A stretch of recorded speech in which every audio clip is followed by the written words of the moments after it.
касается двухсторонних встреч, что было главным на этих переговорах. Խնդիր չի տեսնում Պուտինը, որ Հայաստանի ղեկավարը ներկա չի եղել մայիսի 9-ի հաղթական շքերթին։ Стран дружественных, как мы говорим, стран, и в данном случае тех, кто Ռուսաստանը չի նեղանում նրանցից, ովքեր մայիսի 9-ին բացակայել են Մոսկվայից, այդ թվում Հայաստանից, պաշտոնական հրավերներ ընդհանրապես չեն եղել, ասել է Պուտինը։ Ռուսաստանի նախագահը անդրադարձել է նաև Հայաստանի Եվրամիությանը անդամակցելուն։ Ըստ նրա, այդ ծրագրերը պահանջում են հատուկ դիտարկում, քանի որ Երևանը ներկայումս զգալի առավելություններ է ստանում Եվրասիական տնտեսական միության շրջանակում։ Պուտինի համոզմամբ Հայաստանը պետք է հնարավորինս շուտ հստակեցնի իր ընտրությունը ԵՄ-ի եւ ԵԱՏՄ-ի միջև, ինչը թույլ կտա իրականացնել փափուկ եւ ինտելիգենտ ամուսնալուծություն։ Պուտինը չի բացառել, որ Հայաստանի ԵՄ ինտեգրման ծրագրերը կքննարկվեն ԵԱՏՄ հերթական գագաթնաժողովի ժամանակ։ Նա ընդգծել է, որ գործընթացը պետք է լինի թափանցիկ եւ երկու կողմերն էլ պետք է ճշտգրիտ հաշվարկեն սպասվող փոփոխությունների հետևանքները։ носило очень предметный и прагматичный.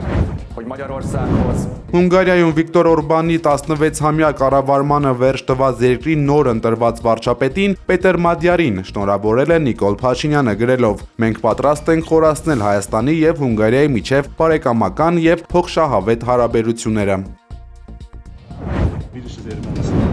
Հայաստանում հունիսի 7-ին սպասվող խորհրդարանական ընտրությունները վճռորոշ են լինելու երկրի կառավարության ձևավորման համար, հայտարարել է Ադրբեջանի արտաքին գործերի նախարար Ջերհույմ Բայրամովը։ Ադրբեջանցի պաշտոնյան Բաշի Թողելարի թեու կրկին հայտարարել է, որ հայաստանյան քաղաքական շրջանակներում կան իր բառերով ռևանշիստական քաղաքական ուժեր։ Բայրամովի խոսքով իրենք ուշադիր հետևում են հայկական բոլոր քաղաքական խմբերի ելույթներին եւ իրենց քաղաքականությունը մշակում են բացառապես սեփական ազգային շահերին պատասխան, նպատակ ունենալով տարածաշրջանում պահպանել առաջատարի դիրքերն ու միշտ լինել մի քանի քայլ առաջ։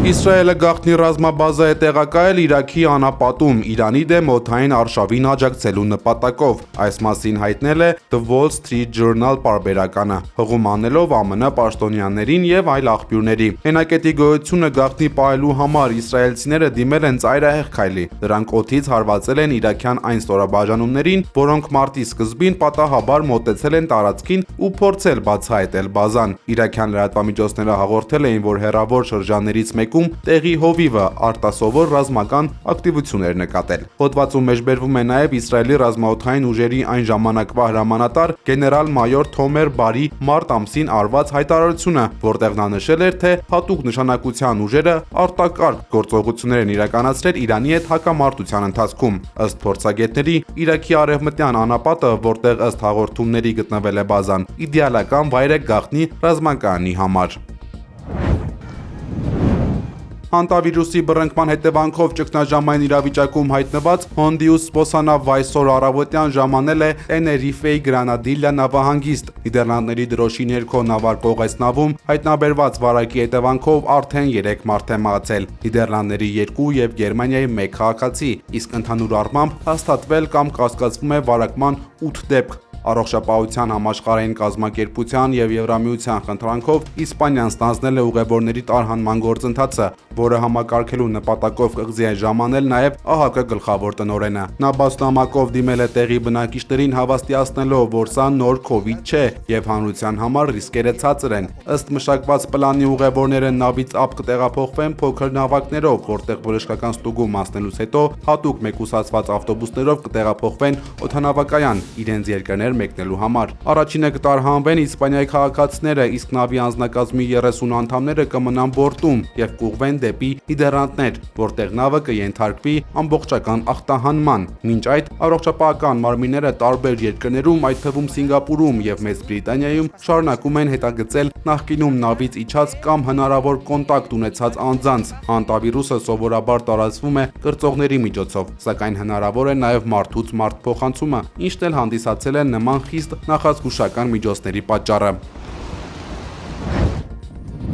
Ռուսաստանը Կասպից ծովի տարանցիկ ուղիներով անօդաչու թռչող սարքերի բաղադրիչներ է մատակարարում Իրանին։ Այս մասին հայտնել է The New York Times պարբերականը, վկայակոչելով ամերիկացի բարձրաստիճան պաշտոնյաներին։ Մատակարարումների նպատակն է վերականգնել Թեհրանի ռազմական կարողությունները անցած ամիս տեղի ունեցած ամերիկա-իսրայելական հարվածներից հետո։ Տևական ժամանակ անտեսված կասպիական առևտրային միջանցքը փաստացի վերածվել է ռազմավարական նշանակության լոգիստիկ հանգույցի։ Վաշինգտոնի պնդմամբ վերջին ռազմական գործողությունների ընթացքում ոչնչացվել էր իրանական անօդաչուների զինանոցի շուրջ 60%-ը։ Ռուսական օգնության ներկայիս տեմպերը հնարավորություն կտան Իրանին սեղմ ժամկետներում ամբողջությամբ համալրել սեփական սպառազինությունը։